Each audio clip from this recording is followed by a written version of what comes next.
जानते हैं देश और दुनिया की कुछ अहम खबरें। जर्मनी में भयंकर बाढ़, 103 की मौत, 1000 से ज्यादा लापता। रडार से गायब रूसी विमान की हुई इमरजेंसी लैंडिंग। पाकिस्तान के लिए उल्टा पड़ सकता है तालिबान का दांव।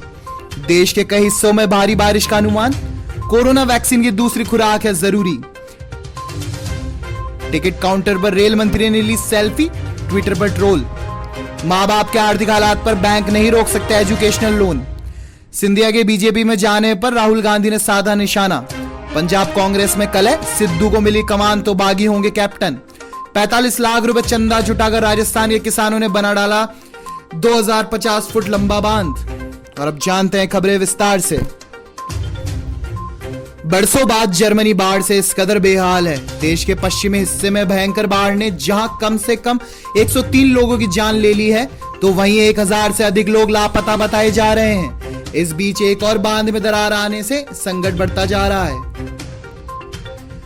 रूसी यात्री विमान एंटोनोव AN-28 जो साइबेरिया में शुक्रवार को रडार से पहले गायब हो गया था, एक कठिन लैंडिंग के बाद उसका पता चल गया है। आपात स्थिति मंत्रालय ने यह जानकारी दी है। मंत्रालय ने विमान में सवार यात्रियों के हवाले से यह जानकारी दी है। प्लेन में 17 यात्री सवार थे।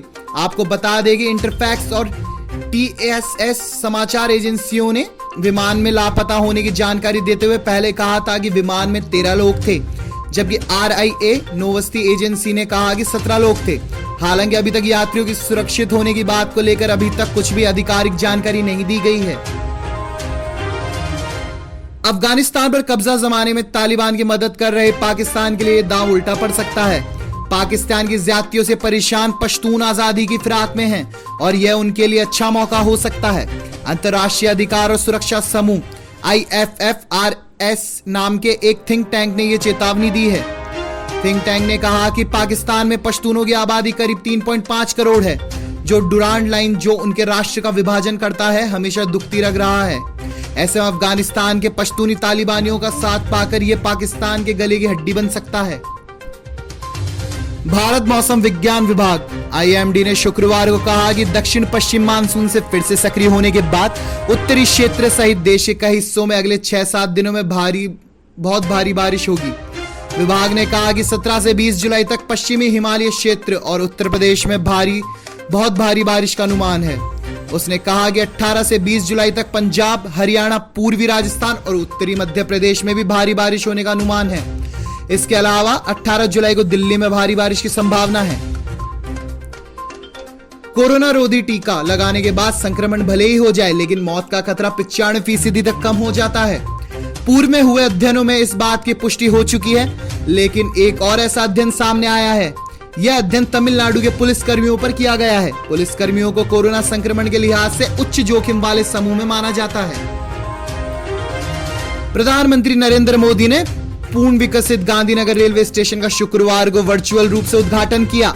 इस उद्घाटन के बाद रेल मंत्री अश्विनी वैष्णव संशोधित रेलवे स्टेशन का दौरा करने यहां पहुंचे। यहां आने के बाद रेल मंत्री ने घूम कर स्टेशन का जायजा लिया। इसके बाद रेल मंत्री अश्विनी वैष्णव ने अपने ट्विटर अकाउंट पर कुछ सेल्फी शेयर किए।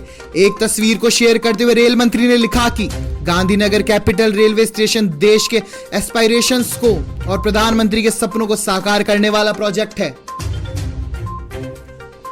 केरल हाई कोर्ट ने अपने एक फैसले में कहा कि बैंक इस आधार पर छात्रों का एजुकेशन लोन देने से इनकार नहीं कर सकता है कि उनके माता पिता का आर्थिक स्थिति कमजोर है। हाई कोर्ट ने इस मामले में बैंक को निर्देश दिए हैं कि वह होनहार छात्रों को तत्काल लोन का भुगतान करे। इस दौरान कोर्ट ने कहा कि एजुकेशन लोन का मकसद ही यही है कि मेहनती छात्र छात्राएं पैसे के अभाव में पढ़ाई से वंचित न रह जाएं। कांग्रेस अध्यक्ष राहुल गांधी ने शुक्रवार को अपने पूर्व सहयोगी ज्योतिरादित्य सिंधिया पर निशाना साधा और कहा कि वह अपना घर बचाने के लिए और राष्ट्रीय स्वयंसेवक संघ से डरकर भारतीय जनता पार्टी में शामिल हुए हैं। कांग्रेस के पूर्व अध्यक्ष राहुल गांधी ने कहा कि जो लोग हकीकत और भाजपा का सामना नहीं कर सकते वो पार्टी छोड़ सकते हैं और निडर नेताओं को कांग्रेस में लाना चाहिए। नवजोत सिंह सिद्धू को पंजाब कांग्रेस की कमान सौंपे जाने की अटकलों के बीच मुख्यमंत्री कैप्टन अमरिंदर सिंह ने पार्टी के अंतरिम अध्यक्ष सोनिया गांधी को चिट्ठी लिखकर नाराजगी जाहिर की है। कांग्रेस सूत्रों के मुताबिक सिद्धू को प्रमोशन दिए जाने की संभावनाओं पर आपत्ति जाहिर करते हुए पंजाब के सीएम ने लेटर में कहा है कि यदि पार्टी के पुराने नेताओं को नजरअंदाज किया गया तो आगामी विधानसभा चुनाव में पार्टी के प्रदर्शन बुरा असर हो सकता है। ग्रामीणों के आपसी प्रयास से कोई बड़ा काम कर दिखाने की खबरें कई बार आती हैं, लेकिन राजस्थान के एक गांव में ग्रामीणों ने जो कर दिखाया है वो वास्तव में बहुत बड़ा काम है।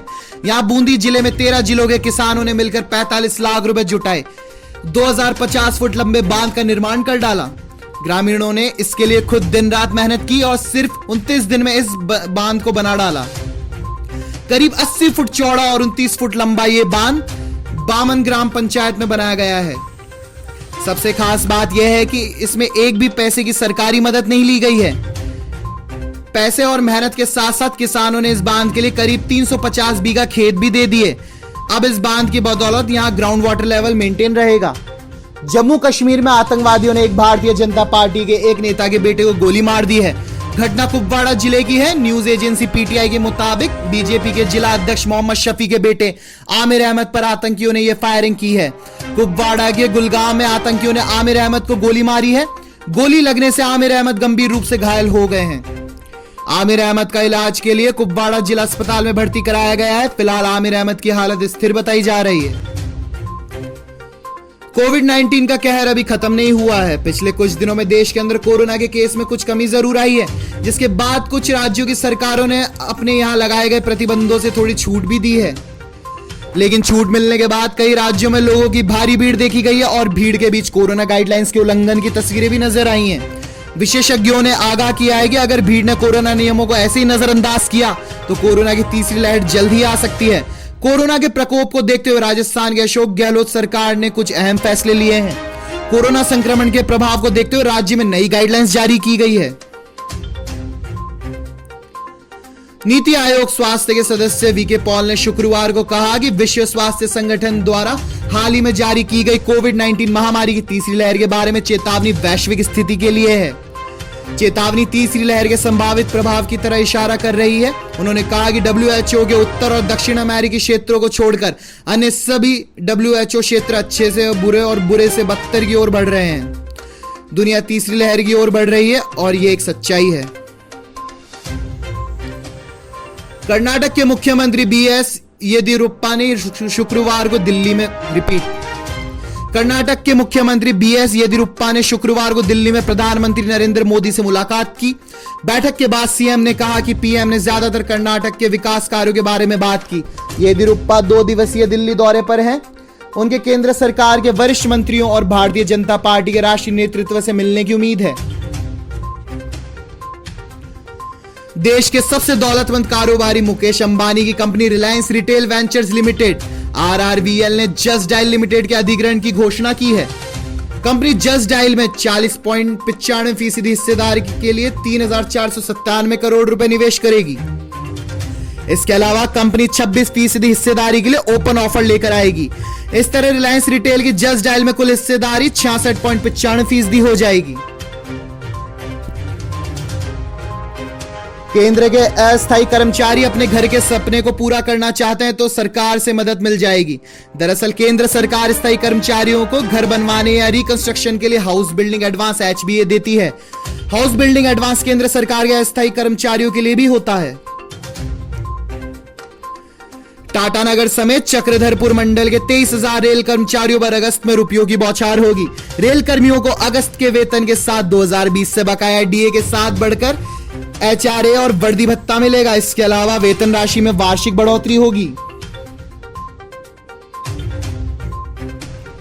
बेरोजगारी से परेशान युवाओं की मजबूरी का आलम यह है कि बीटेक, एमटेक और MBA करने वाली महिलाएं और युवतियां भी अब आंगनबाड़ी कार्यकर्त्री के लिए आवेदन कर रही है। इसका खुलासा हुआ आंगनबाड़ी कार्यकर्त्री व सहायक भर्ती के आवेदन के आखिरी दिन, जब बाल विकास एवं पुष्टाहार विभाग ने आए आवेदनों की स्क्रूटनी का काम शुरू किया। आंगनबाड़ी कार्यकर्त्री के लिए शैक्षणिक योग्यताएं कक्षा 10 पास मांगी गई है। इनका मानदेय 5,500 रुपए है, जबकि सहायिका के लिए कक्षा 8 योग्यता व 2,500 रुपए मानदेय है। जिले में कुल 923 पदों का विज्ञापन हुआ। आखिरी दिन जब आए आवेदन पत्रों की जांच शुरू हुई तो यह सच सामने आया कि बीटेक करने वाले के आवेदन 500 से अधिक हैं। वहीं एमटेक करने वालों के 200 से अधिक आवेदन आए हैं। 500 से अधिक आवेदन एमबीए करने वालों के हैं। आगामी 19 जुलाई से संसद का मानसून सत्र बुलाया गया है, जो कि 13 अगस्त तक चलेगा। इस दौरान सरकार द्वारा संसद में डीएनए प्रौद्योगिक विधेयक, माता पिता और वरिष्ठ नागरिकों के देखभाल और कल्याण बिल, न्यायाधिकरण सुधार विधेयक और फैक्टरिंग विनियम संशोधन विधेयक सहित अन्य 15 विधेयकों को चर्चा के लिए सदन में ला सकती है। कोरोना की दूसरी लहर की वजह से संसद का यह मानसून सत्र हंगामेदार रहने की उम्मीद है। बॉलीवुड में बेहतरीन अभिनेताओं में शुमार रणवीर सिंह जल्द ही टीवी की दुनिया में भी डेब्यू करने वाले हैं। Ranveer Singh the big picture के साथ टीवी में धमाका करने के लिए तैयार हैं। रणवीर का ये शो कलर्स पर प्रसारित होगा और 17 जुलाई रात 9:30 बजे से शो का रजिस्ट्रेशन शुरू होगा। देश और दुनिया की तमाम खबरों के लिए बने रहिए शुभ 24 के साथ। धन्यवाद।